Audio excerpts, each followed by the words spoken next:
ஞானானந்தமயம் தேவம் நிர்மலஸ்படிகாகிருதியும் ஆதாரம் சர்வ வித்யானாம் ஹயக்ரீவம் உபாஸ்மகே. நேயர்கள் அனைவருக்கும் அஸ்ட்ரோ KS ஐயங்காரின் பணிவான நமஸ்காரம். 2026 புது வருட ஆங்கில புத்தாண்டு பலன்கள். முதல்ல எல்லோருக்கும் என்னுடைய ஆங்கில புத்தாண்டு நல்வாழ்த்துக்கள். என்னுடைய சப்ஸ்கிரைபர்ஸ், என்னை ஃபாலோ பண்ணுறவங்க எல்லாருக்குமே உங்களுக்கு வாழ்த்துக்கள். சரி, இந்த 2026 புது வருஷம், எதனால் நம்ம இதை புது வருஷம்னு சொல்கிறோம் அப்படின்னா, ஃபினான்ஷியல் நியூ இயர் அப்படின்னு சொல்லக்கூடியது, அதாவது உலகம் மொத்தமே கடைபிடிக்கக்கூடிய கேலண்டர் இயர்னு சொல்லக்கூடிய 2026 வருடம் ஜனவரி மாதம் 1ஆம் தேதி அதிகாலை 00 hours அப்படின்னு சொல்லக்கூடிய விஷயத்தை இந்த வருஷம் மார்கழி மாதம் 16ஆம் தேதி பிறகுறது. இந்த வருஷம் பார்த்தாலேயானால் நட்சத்திரம்னு பார்க்கும்போது ரோகிணி 1ஆம் பாதம், ரோகிணி நட்சத்திரத்தில் சந்திரன் உச்சம் பெற்ற நிலையில் பிறக்கக்கூடிய காலகட்டமாக அமைகிறது. இந்த வருஷத்தினுடைய பலன்கள் எப்படி இருக்கும் அப்படின்றது ஒரு ராசியாகவும் பார்க்கலாம், பொதுவான பலன்களையும் கொஞ்சம் பார்க்கலாம். முதல்ல இந்த வருஷத்தினுடைய கோல்சாரம் என்னென்ன மாற்றங்கள் வருது அப்படின்றத முதல்ல பார்ப்போம். இந்த வருஷத்தில் காலபுருஷ தத்துவத்தின் 2வது ராசியான ரிஷபத்தில் சந்திரன் உச்சம் பெற்று இருக்கார், மிதுனத்தில் குரு வக்ரம், சிம்மத்தில் கேது. அது தவிர பார்த்தீங்கன்னா உங்களுக்கு இந்த வருஷத்தில் சமசப்தமம் அப்படின்னு சொல்லக்கூடிய இடத்துல மாந்தி வருது. அதாவது இந்த வருஷம் பிறக்கும்போது 8ஆம் இடத்துல 4 கிரகங்கள், மாத கிரகங்கள்னு சொல்லக்கூடிய சூரியன், செவ்வாய், புதன் மற்றும் சுக்கிரன் இருக்கார். சனியும் ராகுவும் கும்பத்தில் இருக்கார். இந்த வருஷம் இந்த வருஷத்தில் பார்த்தீங்கன்னா வரக்கூடிய மாறுதல்கள் அப்படின்னு சொல்ல போனால், எடுத்த உடனே 17/3/2026 அன்னைக்கு குரு வக்ர நிவர்த்தி ஆறுது. அதற்கு முன்னாடி பார்த்தீங்கன்னா 6/3/2026 அன்னைக்கு சனி கும்பத்தை விட்டு மீனத்துக்கு போகிறார். அதனால் மேஷ ராசிக்காரர்களுக்கு 7.5 சனி ஆரம்பிக்கிறது, மகர ராசிக்காரர்களுக்கு 7.5 சனியிலிருந்து விடுதலை பெறுறது. இது ரெண்டும் ஒரு முக்கியமான விஷயம். அதே மாதிரி விருச்சிக ராசிக்காரர்களுக்கும் அர்த்தாஷ்டம சனி போகிறது, கடக ராசிக்காரர்களுக்கு அஷ்டம சனியும் போகிறது. இது மாற்றங்கள். அதே மாதிரி பார்த்தாலேயானால் 17/3/2026 குருவினுடைய வக்ர நிவர்த்தி, குரு மிதுனத்தில் வக்ர நிவர்த்தி அடைகிறார் 17/3 அதற்கு பிறகு பார்த்தாலேயானால் 26/5/2026 குரு மிதுனத்திலிருந்து கடகத்துக்கு போகிறார். கடகத்தில் அவர் உச்சம் பெற்று போயிருக்கார். இந்த வருஷம் பார்த்தாலேயானால் பொதுவாகவே 12 மாதம் இருக்க வேண்டிய குரு 5ஆம் மாதத்திலிருந்து கிட்டத்தட்ட 10ஆம் மாதம் வரணும். அதாவது 5 மாதம் மட்டுமே அங்கே இருக்கார். அதாவது 20/10/2026 வரலும் தான் குரு கடகத்தில் இருக்கார். 20ஆம் தேதி அக்டோபர் மாதம் சிம்மத்துக்கு வந்துடுறார். கிட்டத்தட்ட ஒரு 5-6 மாதம் தான் அவர் அங்கே இருக்கார். இந்த மாதத்தில் வரக்கூடிய அடுத்த ஒரு பெரிய பயிற்சின்னு சொல்லக்கூடியது 13/11/2026 ராகு கேத்துவின் பயிற்சி. அதாவது ராகு கேது இரண்டுமே நிழல் கிரகங்கள், அதாவது அவர்கள் அது சாயா கிரகங்கள் அப்படின்னு சொல்லக்கூடிய அவர்கள் நிழல் கிரகங்கள். தனித்துவம் என்பது அவர்களை பொறுத்தவரையிலும் கிடையாது. எந்த இடத்தில் இருக்கிறார்களோ அதை சார்ந்தே அந்த கிரகங்கள் நல்ல ஒரு ஏற்றத்தையும் இரக்கத்தையும் கொடுக்கக்கூடியது. இந்த வாட்டி பார்த்தாலேயானால் கும்பத்திலிருந்து மகரத்திற்கு ராகுவும், கேது சிம்மத்திலிருந்து கடகத்திற்கும் செல்றாங்க. அதாவது 13/11/2024 ஒரு 1.5 மாதம் முன்னாடி, இந்த வருஷத்தினுடைய கடைசி நாளில், கடைசி காலத்தில். சரி, இந்த மாதத்தில் என்னென்ன மாற்றங்கள் இருக்குது, இந்த வருஷத்தில் எப்படி இருக்கும், பொதுவாகவே என்னென்ன விஷயங்கள் நடக்க போகிறது அப்படின்றதையும் பார்க்கலாம். இந்த வருஷத்தில் பார்த்தாலேயானால் வருஷம் பிறக்கும்போது கன்னியா லக்னத்தில் இருக்குது. 10ஆம் இடத்துல அதாவது குரு இருக்கார், பரிவர்த்தனை யோகத்தில் இருக்கார். குருவும் புதனும் பரிவர்த்தனை யோகம், 4-10 பரிவர்த்தனை மிகப்பெரிய ஏற்றம். இந்த வருஷத்தில் பார்த்தோம்னா நம்மளுக்கு பொதுவான பலன்கள் அப்படின்னு பார்க்கும்பொழுது தொழில் அபரிமிதமாக இருக்கும். அதுவும் கணக்கு தொழில்கள், ஷேர் மார்க்கெட் 85 95 வரலும் 95,000 பாயிண்ட்ஸ் வரலும் போகக்கூடியது நிச்சயமாக உண்டு. போன வருஷம், அதாவது 2025 நான் சொல்லியிருந்தேன், டிசம்பர் மாதத்துக்குள்ளே 85,000 பாயிண்ட் தாண்டக்கூடிய வாய்ப்புகள் அதிகம் அப்படின்னு சொல்லியிருந்தேன். ஏன்னா புதன் ரொம்ப ஸ்ட்ராங்காக இருந்ததுனால இந்த வருஷம் ஒரு 10,000 பாயிண்ட் வரலும் நிச்சயமாக மாற்றங்கள் ஏற்படுத்தும். 95,000 பாயிண்ட்லேருந்து 1,00,000 பாயிண்ட் வரலும் சென்செக்ஸ் வரக்கூடிய வாய்ப்புகள் நிச்சயமாக உண்டு. ஷேர் மார்க்கெட்டினுடைய இது ரொம்ப இன்க்ரீஸ் ஆகக்கூடிய வாய்ப்பு உண்டு. கணிதம் சார்ந்த துறைகள் எல்லாமே பலப்படும். அதை தவிர வந்து அனலிட்டிக்கல் லேப்ஸ் எல்லாமே வந்து ரொம்ப அதிகமாக இருக்கும். அதை தவிர இந்த அக்கௌண்டிங் ஆப்ஸ் எல்லாம் வந்து நிறைய ஏறும். சார்ட்டர்ட் அக்கௌண்டன்ஸுக்கு டிமாண்ட்ஸ் ரொம்ப அதிகமாகும். அதிகமான சார்ட்டர்ட் அக்கௌண்டன்ஸ் அவைலபிளாக இருப்பாங்க. அதை தவிர பார்த்தாலேயானால் பண வரவிற்கு பஞ்சம் இருக்காது. ஏன்னா கேந்திரத்தில் 4ஆம் இடத்துல வந்து திக்பலம் பெற்று சுக்கிரன் இருக்கிறது பெரிய விசேஷம்.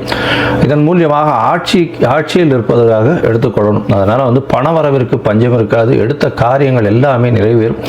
இந்த வாட்டி பணப்புழக்கம் கொஞ்சம் அதிகமாகவே இருக்கக்கூடிய காலகட்டம். சுக்கிரனும் 4ஆம் இடத்துல இருந்து திக்பலம் பெறதுனாலையும், அதாவது இந்த கன்னியா லக்னத்துக்கு 4ஆம் இடத்துல இருக்கிறதுனால திக்பலம் பெற்று போகிறதுனாலையும், சந்திரனும் உச்சம் பெற்று போகிறதுனாலையும் பெண்களுடைய டாமினன்ஸ் இந்த வருஷம் ரொம்ப அதிகமாகவே இருக்கும். எந்த ஒரு விஷயத்திலையும் பெண்களுடைய ஆளுமை அதிகமாக இருக்கக்கூடிய வருஷமாக இந்த வருஷம் அமையும்.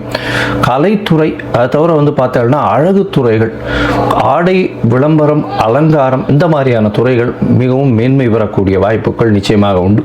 தண்ணீர் சம்பந்தப்பட்ட, பால் சம்பந்தப்பட்ட, பால் பதனிடுதல் சம்பந்தப்பட்ட துறைகள் மிகவும் ஏற்றத்தை கொடுக்கக்கூடிய வாய்ப்புகள் உண்டு. அரசாங்கத்திற்கு பார்த்தடையானால் இந்த விமானப்படை மூலியமாக, விமானம் பொருட்கள் மூலியமாக நிறைய ஏற்றம் வரும். இராணுவ தளவாடங்கள் விற்கிறதுல விமானம் சம்பந்தப்பட்ட விஷயங்களில் பெரிய ஏற்றம் வரக்கூடிய வாய்ப்புகள். ஏன்னா ராகு ரொம்ப ஸ்ட்ராங்காக இருக்கக்கூடிய காலகட்டமாக அமைய போகிறது. இந்த வருஷத்தில் பார்த்தடையானால் குருவும் உச்சம் பெற்று போகிறதுனால தங்கம் ஸ்திரமாகக்கூடிய வாய்ப்பு உண்டு. தங்கம் விலை பார்த்தோம்னா ஸ்திரமாக இருக்கக்கூடிய வாய்ப்புகள் நிச்சயமாக இருக்கும். ஸ்திரம் அப்படின்னா 12,000 to 15,000 ரேஞ்சிலேயே தான் இருக்கும். ரொம்பவும் இறங்கிறதுக்கு வாய்ப்புகள் நிச்சயமாக கிடையாது. மேக்சிமம் போச்சுன்னா 14 ரூபா 15,000 ரூபா வரலும் 1 கிராம் போகிறதுக்கு வாய்ப்புகள் உண்டு. அதற்கு மேலே போகக்கூடிய வாய்ப்புகள் நிச்சயமாக இல்லை. ஆனால் வெள்ளியின் விலை நிச்சயமாக உச்சத்தை தொடும், அதிகமான இதுவாக வரும். வைரத்தின் விலையும் அதிகமாக வரக்கூடிய வாய்ப்புகள் நிச்சயமாக உண்டு. ஏன்னா சுக்கிரன் ரொம்ப ஸ்ட்ராங்காக இருக்கக்கூடிய காலகட்டமாக இருக்கு. அதனால நிச்சயமாக உங்களுக்கு வெள்ளியும் வைரமும் விலை ஏற்றம் அதிகமாக இருக்கக்கூடிய வாய்ப்புகள் மிகவும் அதிகம்.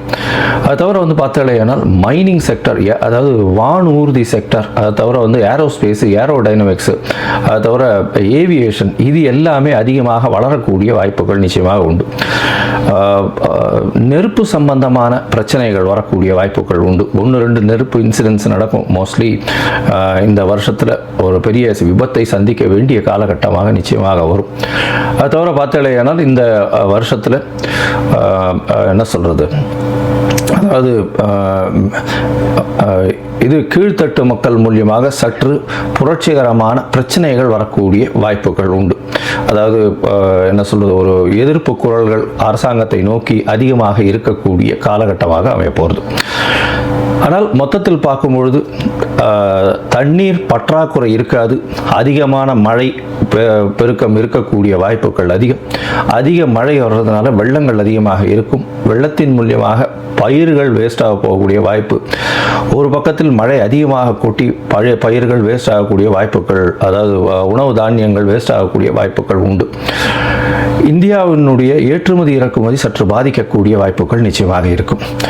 இந்த வருஷம் பார்த்தாலேயானால் ஏற்றமான காலம். இந்திய மக்கள் அனைவருக்குமே நல்ல ஒரு ஏற்றமான காலமாக அமைய போகிறது. நல்ல ஒரு பண வரவும் இருக்கும், பணம் பரிவர்த்தனையும் அதிகமாக இருக்கும், பண ரொட்டேஷன்ஸ் அதிகமாக இருக்கும், கையில் பணப்புழக்கமும் அதிகமாக இருக்கக்கூடிய காலகட்டமாக அமைய போகிறது. சரி, இப்போ மேஷம் முதல் ஒரு ராசியாக வந்து இந்த வருஷம் எப்படி இருக்கு அப்படின்றத பார்க்கலாம். 2026 இந்த மாறுதல்களை வைத்து பார்ப்போம். அதுக்கு முன்னாடி என்னுடைய மொபைல் நம்பர் கீழே ஸ்க்ராலிங்கில் போயிட்டு இருக்கும். உங்களுக்கு அஸ்ட்ராலாஜிக்கல் கன்சல்ட் தேவைப்படுமே ஆயின் நீங்கள் எனக்கு ஃபோன் பண்ணுங்க. உங்களுக்கு அப்பாயின்மெண்ட் தரேன். உங்களுடைய date, time, place of birth, உங்களுடைய பெயர், உங்களுடைய தாய் தகப்பனார் பெயர், இதை அனுப்புங்க. என்னுடைய கட்டணம் என்னன்னு சொல்கிறேன். அந்த கட்டணத்தை வந்து போட்டுட்டு யூடிஆர் நம்பர் ஷேர் பண்ணுங்க. உங்களுடைய ஜாதகத்தை போட்டு சந்தி இருக்கான்னு பார்த்துட்டு, சந்தி இருந்ததே ஆனால் அதை தவிர்த்து என்ன இது பண்ண முடியும், உங்களுடைய நட்சத்திரம் என்ன, தசாநாதம் என்ன, அந்த தசை நடக்கிறது, உங்களுடைய லக்னம் என்ன அப்படின்றத குறித்து அதற்கு பிறகு உங்களோட அப்பாயின்மெண்ட் ஃபிக்ஸ் பண்ணிட்டு டிஸ்கஸ் பண்ணுறேன். பொதுவாகவே என்கிட்ட வர்ற ஜாதகத்தில் 50 வயசு 60 வயசில் இருக்கிற வாழ்க்கெல்லாம் வந்து நட்சத்திரம் சந்தியில் வர்றதுனாலையும் லக்ன சந்தியில் வர்றதுனாலையும் அவள் இருக்கக்கூடிய லக்னம் வந்து ரிஷப லக்னம் நினச்சிட்டு இருப்பா. ஆனால் மிருகசீரிஷம் 3ஆம் பாதத்தில் இருக்கும், மிதுன லக்னத்தில் இருப்பாள். ஸோ அந்த மாதிரி மாறுதல்கள் நிறைய இருக்குது. அதனால் முதல்ல லக்ன சந்தி, நட்சத்திர சந்தி எல்லாம் குறித்து அதற்கு பிறகு உங்களுடைய ராசிக்கு, உங்களுடைய லக்னத்திற்கு ஏற்ப தசை நடக்கிறதா, இப்போ நடக்கிற கோச்சாரம் எப்படி நடக்கிறதுன்றதை பார்த்து அதற்கு பிறகு பலன் சொல்கிறேன். சரி, இப்பொழுது மேஷம் முதல் மீனம் வரை 2026 புத்தாண்டு பலன்கள் ஒன்றொன்றாக பார்க்கலாம். சிம்மம், மகம், பூரம், உத்திரம் இந்த 3 நட்சத்திரம் 9 பாதங்களை கொண்ட ராசி. ராசியின் அதிபதினு சொல்லக்கூடியவர் சூரியன். உங்களுடைய ராசிக்கு பார்த்தீங்கன்னா இந்த 2026 சற்று மிதமான காலமாகவே அமைகிறது. ஏன்னா ராசிக்கு பார்த்தீங்கன்னா சப்தமத்தில் இருந்த சனி பகவான் 8ஆம் இடத்துல போகிறார். அஷ்டமத்தில் சனி வர்றது அந்த அளவு விசேஷத்தை கொடுக்காது. உடல் நலத்தில் சற்று பின்னடைவை ஏற்படுத்தும். அசிங்கம், அவமானம், கோர்ட்டு வழக்கு இந்த மாதிரியான பிரச்சனைகள், செய்யக்கூடிய தொழிலில் சற்று பின்னடைவு இந்த மாதிரியான விஷயங்கள் வரும். எதிர்பாலினத்தவர் மூலியமாக பிரச்சனைகள் வரக்கூடிய வாய்ப்புகள் நிச்சயமாக உண்டு. தேவையற்ற மனக்குழப்பங்கள் வரக்கூடிய வாய்ப்புகள் உண்டு. உடல் நலத்தில் பின்னடைவு ஏற்படும். அதை தவிர பார்த்தீங்கன்னா வண்டி வாகனங்களில் விபத்துக்கள் வரக்கூடிய வாய்ப்புகள். ஏன்னா 8ஆம் இடத்துல போய் சனி பகவான் அந்த அளவு விசேஷத்தை கொடுக்கறது கிடையாது. அவமானம், அசிங்கம் படக்கூடிய காலகட்டம். உங்களுடைய அரசாங்க உத்தியோகங்களில் இருக்கிறவங்க மேலே இருக்கக்கூடிய உங்களுடைய சுப்பீரியர்ஸ் மூலமாக நிச்சயமாக பிரச்சனைகள் வரக்கூடிய வாய்ப்புகள் உண்டு. இந்த காலகட்டத்தில் பார்த்தீங்கன்னா உங்களுடைய ராசிக்கு 11ஆம் இடத்துல இருக்கக்கூடிய குருவும் மே மாதத்துக்கு மேலே மாறிடுறார். அதனால் 12ஆம் இடத்துல குரு உச்சம் பெற்று போயிருக்கிறது விசேஷம். அதை என்ன உங்களுடைய ராசிக்கு பார்த்தோம்னா 5-8க்கு உண்டானவர் இருந்தாலும் 5ஆம் இடத்துக்கு உண்டான விஷயத்தையும் 8ஆம் இடத்துக்கு உண்டான விஷயத்தையும் குரு பகவான் 12ஆம் இடத்துல இருந்து செய்யும் பொழுது குழந்தைகள் மூலியமாக பெரிய அபிவிருத்தி ஏற்படக்கூடிய வாய்ப்பு. குழந்தைகள் மூலியமாக நல்ல ஒரு ஏற்றம் கிடைக்கக்கூடிய வாய்ப்பு. உங்களுக்கு வெளிநாடு வெளியூர் போகக்கூடிய வாய்ப்பு, வெளிநாடு போய் படிக்கக்கூடிய வாய்ப்பு, வெளிநாட்டில் இருக்கக்கூடியவங்களுக்கு சிட்டிசன்ஷிப் கிடைக்கக்கூடியது, பர்மனன்ட் ரெசிடென்ட்ஷிப் கிடைக்கக்கூடிய காலகட்டமாக அமையும். ஏன்னா 12ஆம் இடத்திலிருந்து 8ஆம் இடத்தையும் அவர் பார்க்கிறார். சனி பகவானையும் பார்க்கிறார் 8ஆம் இடத்திலிருந்து. இந்த காலகட்டத்தில் நல்ல ஒரு ஏற்றம் இருக்கக்கூடிய காலகட்டம். அதுவும் 10ஆம் மாதம் வரலாம், அதாவது அக்டோபர் 2026 வரலும் இருக்கக்கூடிய காலகட்டம். அதற்கப்புறம் பார்த்தோன்னா உங்களுடைய ஜென்மத்துக்கே குரு பகவான் வரார். உங்களுடைய ஜென்மத்துக்கு 10ஆம் மாதத்துலேருந்து வரும்பொழுது திருமண பாக்கியம் ஏற்படும், திருமணம் கைகூடக்கூடிய காலகட்டம். அதை தவிர குழந்தை பிராப்தி ஏற்படக்கூடிய காலகட்டம். இருந்தாலும் மென்டல் ஸ்ட்ரெஸ் ரொம்ப அதிகமாக இருக்கும், மன அழுத்தம் ரொம்ப அதிகமாக இருக்கும். அதனால் பார்த்தீங்கன்னா அதுவும் இந்த அரசாங்கம் சார்ந்தவங்களுக்கெல்லாம் பெரிய தொல்லைகள் ஏற்படும். தலைமை பொறுப்பில் இருப்பவங்களுக்கு பெரிய தொல்லைகள் ஏற்படக்கூடிய வாய்ப்புகள். உடல் நலத்தில் ரொம்ப பின்னடைவு இருக்கக்கூடிய வாய்ப்புகள். ஏன்னா குரு பகவான் உங்களுடைய ராசியில் வரும்போது 8ஆம் இடத்தில் இருக்கக்கூடிய சனி பகவானையும் பார்க்க முடியாது. சனி பகவான் நிச்சயமாக தொல்லைகளை கண்டிப்பாக கொடுப்பார். இன்ஃபேக்ட் அரசாங்கம் அந்த மாதிரியான பொசிஷனில் மேல் பொறுப்புகளில் இருக்கிறவங்களுக்கு ரொம்ப பெரிய தொல்லைகள் வரக்கூடிய, அரசாங்கத்தினால் வரக்கூடிய தொல்லைகள், உடல் நலத்தில் பின்னடைவு ஏற்படக்கூடிய வாய்ப்புகள். அது தவிர பார்த்தீங்கன்னா உங்களுக்கு நிச்சயமாக ஹாஸ்பிட்டலைசேஷன் அந்த மாதிரியான உடல் உபாதைகள் வரக்கூடிய காலகட்டமாக இது அமைய போகிறது.